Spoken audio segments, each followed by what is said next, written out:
अगर सरकार की योजनाओं की बात करें तो सरकार की योजनाएं उन किसानों को फ़ायदा पहुंचाने के लिए नीतीश सरकार ने कई कदम उठाए हैं जो छोटे किसानों को फ़ायदा मिले। बिहार में किसान ही तो हैं, मतदाता अगर 80% किसान ही हैं। आज भी अगर युवा जिनके घर में हैं तो उनके परिवार का मुख्य साधन जो है खेती ही है, तो किसानों का चुनाव पे असर ज़रूर पड़ेगा।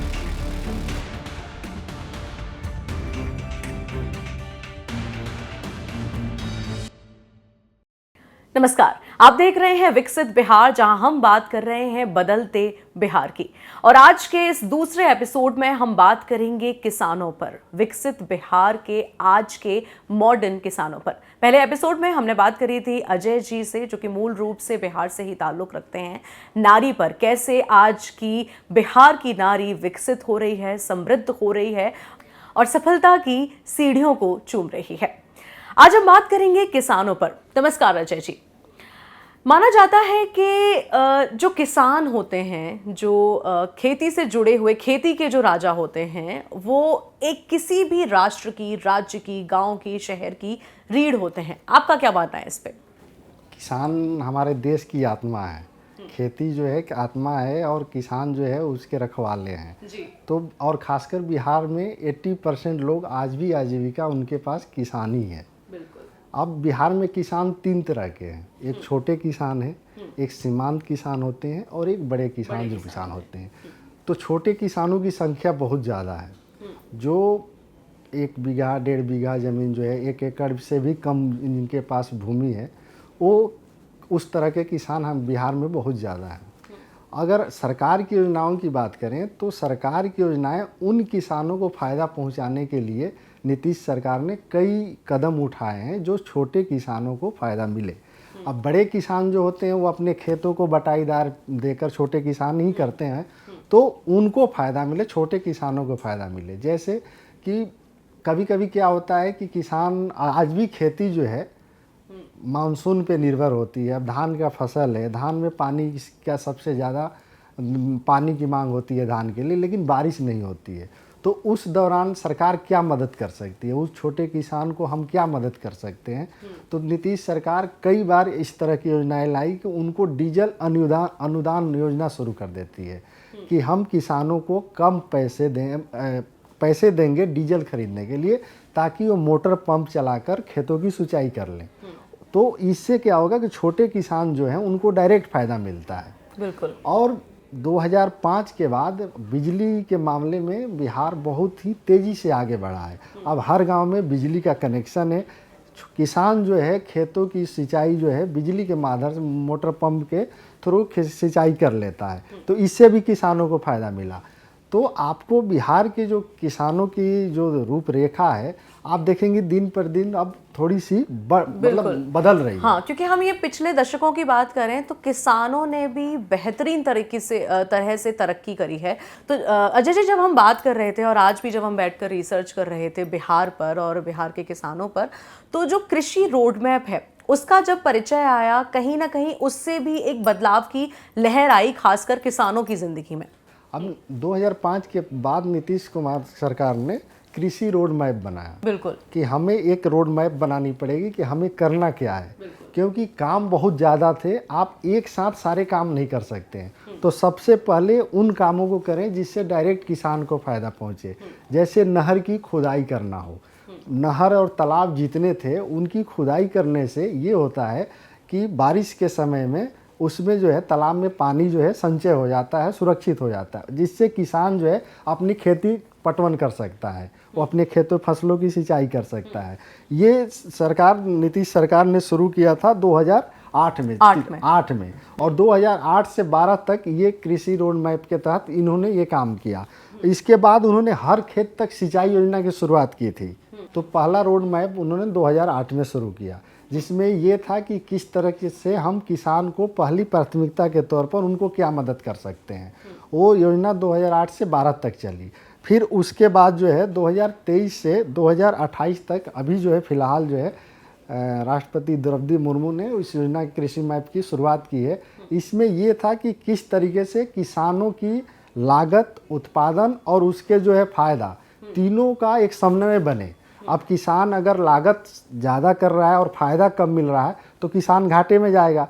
तो जैसे केंद्र सरकार जो है खरीफ फसलों का या क्या बोलते हैं गेहूं अनाज जो भी होता है, इन फसलों का जो न्यूनतम समर्थन मूल्य MSP जिसको हम बोलते हैं तय करती है, उससे ज़्यादा ये केंद्र सरकार तय करती है।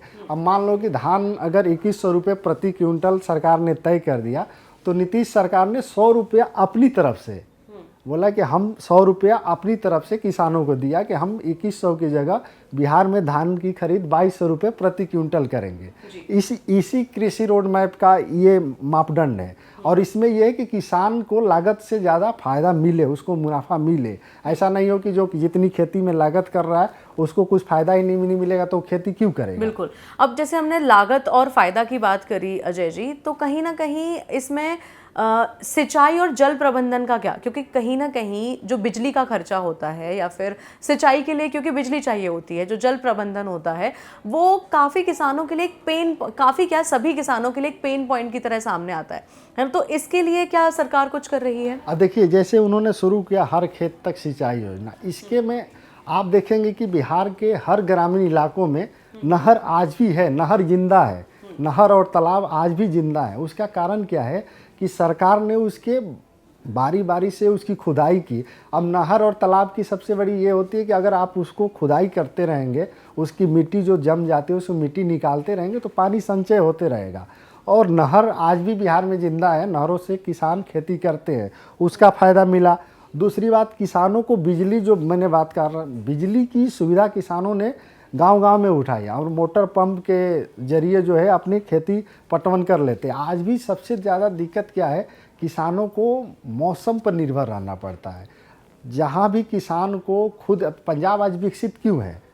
पंजाब का विकसित होने का फ़ायदा ये है कि हर खेत को सिंचाई निश्चित है, मौसम पे नहीं है, या तो नहर है या खुद का पंप है। तो सरकार की सहायता है कहीं ना कहीं, इसीलिए आज का किसान बिहार में विकसित होते जा रहा है। और ये धीरे धीरे विकसित होते हुए दिख रहा है कि आपको अब ग्रामीण इलाकों में ऐसा। अच्छा, सबसे बड़ा जानकारी भी कि सरकार ने जानकारी भी किसानों तक पहुंचाने की बहुत तरीके से शुरू कर, जैसे मैसेज कि आज मौसम ने ये दिया कि भाई कल जो है बारिश होने वाली है, तो क्या किसान जिसकी मान लो फसल काट कर खलिहान में रखा है वो अब क्या करेगा, कल ही बारिश होनी है, उसको अगर आज सूचना मिल जाती है, एक दिन पहले मिल जाती है, तो उसकी सुरक्षा गारंटी कर लेता है। और उसके तहत फिर फसल, ये बीमा योजना शुरू हुई, सरकार ने शुरू कराई कि अगर आपका किसी तरीके से फसल नष्ट होता है तो उसको सरकार मुआवजा देगी। उसके लिए फसल बीमा योजना की शुरुआत हुई है, केंद्र सरकार की तरफ से भी और राज्य सरकार की तरफ से भी चल रही है, जिससे किसान फायदा उठा रहे हैं। जी अजय जी, ये तो रही योजनाओं की बात, किसानों के लिए सहायता की बात और इन सब चीज़ों की। क्या आपको लगता है इन सब योजनाओं का और इन सब पहलों का आने वाले चुनावों पर भी कोई असर पड़ सकता है? निश्चित तौर पे पड़ेगा, क्योंकि बिहार में किसान ही तो हैं। मतदाता अगर 80% किसान ही है। आज भी अगर युवा जिनके घर में हैं तो उनके परिवार का मुख्य साधन जो है खेती ही है। तो किसानों का चुनाव पे असर जरूर पड़ेगा। और मैं एक और किसान क्रेडिट योजना जो सरकार चलाती है, क्रेडिट कार्ड वाली, उसका फ़ायदा ग्रामीण इलाकों में किसानों ने बहुत बखूबी से उठाया है, उसका इस्तेमाल कर रहे हैं। कर्ज लेकर और फसल को उगाना और फिर उस कर्ज को जमा भी कर देना, डिफॉल्टर भी घोषित नहीं होना है। तो कहीं ना कहीं आधुनिकीकरण के साथ साथ उन्हें वित्तीय सहायता भी मिल रही है। वित्तीय सहायता मिल रही है। अब किसी किसान को 1 लाख रुपए की ज़रूरत है और सरकार उसको कम ब्याज पे 4% ब्याज पर 1 साल के लिए वो अगर मुहैया करा रही है, और वो किसान उस 1 लाख के जरिए अपना काम करके और फिर 1 साल के अंदर उसको भर देता है, तो डिफॉल्टर भी नहीं है और उसका काम भी हो गया। तो सरकार जो है किसान क्रेडिट योजना जो चला रही है, जिसका फ़ायदा किसान बखूबी उठा रहे हैं। और ये सारे मंझले और छोटे किसान ही उठा रहे हैं। और बिहार के कृषि मोबाइल ऐप का क्या, उससे कैसे, क्योंकि आधुनिकीकरण की हम अगर बात कर रहे हैं, आज का जो मॉडर्न किसान है, तो ये कैसे उनको सहायता कर रहा है? देखिए, मोबाइल ऐप कृषि, इसमें क्या होता है, एक तो मौसम वाली मैंने बात बताई कि मौसम की उनकी पूर्वानुमान पहले से जानकारी दी जाती है। अगर कोई किसान खेतों की पटवन करना चाहता है, सिंचाई करना चाहता है और नहर में पानी नहीं है, अगर मोटर पंप से करेगा तो उसको पैसे खर्च होंगे, लेकिन उसको आज नहीं करनी है, 5 दिन बाद उस खेत की पटवन करनी है। लेकिन मौसम विभाग बता दिया कि अगले सप्ताह जो है बारिश होने वाली है, तो इंतज़ार करता है, वो इंतज़ार करता है कि बारिश होने वाली है अगले वीक, तो हम क्यों सिंचाई करें अपने पैसे से। तो इंतज़ार, एक तो फ़ायदा ये मिलता है, दूसरा फसल का बाज़ार मूल्य क्या चल रहा है। अब बहुत पहले क्या होता था कि भाई धान, अगर किसान को किसी की ज़रूरत हुई, 10 केजी चावल बेचना चाह रहा है, मान लो कि 100 रुपये की ज़रूरत पड़ी, तो 100 रुपये के लिए वो चावल बेचेगा, और गया किसी बटाईदार के पास, उसने कहा कि 5 रुपये केजी है। लेकिन आज ऐसी स्थिति नहीं है, वो मोबाइल पे देख रहा है कि मार्केट में इसकी कीमत क्या चल रही है, और उसी भाव से बेचेगा। वो बताएगा कि देखो ये भाव चल रहा है, क्योंकि कहीं ना कहीं सूचित है तो जागरूक भी है, जागरूक आज भी का है, जो तो किसान उससे फायदा मिलता है, मौसम की जानकारी मिलती है। और अन्य कृषि का लाभ, अब पहले क्या होता था कि गेहूं, और बिहार में अधिकांश जगहों पे जिस तरीके की खेती होती थी, जिस कोई इलाका है वहाँ केवल धान की खेती प्रमुखता से होती थी, ताकि निचले इलाका था और पानी थी, और कहीं गेहूं ज़्यादा हो रही हैं। लेकिन इससे क्या हुआ कि अन्य फसलों पर, जैसे मिर्ची की फसल उगाना, शिमला मिर्च की खेती हो रही है बिहार में। अरे वाह, आप कई इलाकों में शिमला मिर्च के किसान खेती कर रहे हैं। इस मोबाइल ऐप के जरिए वो सुविधा उठाकर कि हम इसमें कैसे कर सकते हैं। मिट्टी की जांच होती है कि आपकी इस मिट्टी पर कौन सी फसल ज़्यादा फायदा करेगी। नई फसलों को अपने जीवन में जोड़ रहे हैं, कैसे जुड़ जिससे रहे वो हैं। आत्मनिर्भर अच्छे पहले हो रहे हैं। जो परंपरागत खेती थी, धान, चावल, गेहूँ, इससे हटकर मक्का, बाजरा से हटकर कहीं मिर्ची, धनिया पत्ता और ये सब खेती कर रहे हैं, जिससे तुरंत बिहार की पहुंच और भी जगहों पर पहुंच उनको तुरंत फायदा भी मिल रहा है। कुछ ऐसे जो खेती कर रहे हैं, मतलब उससे उनको तुरंत फायदा मिल रहा है। तो इसका असर इस मोबाइल ऐप से किसानों को फायदा मिलता हुआ दिख रहा है। बिल्कुल, बहुत बहुत शुक्रिया आपका अजय जी। आप देख रहे थे विकसित बिहार, जहां हमने बात करी, ये था विकसित बिहार का दूसरा एपिसोड, जहां पर आपने जाना कैसे बिहार का आज का किसान और पूरे देश की रीढ़ विकास की ओर अग्रसर हो रही है। मैं हूं आपके साथ में सुरभि लवानिया। फिर मुलाकात होगी ऐसे ही एक और मुद्दे को लेकर, जहां हम बात करेंगे बिहार की, बिहार के विकास की।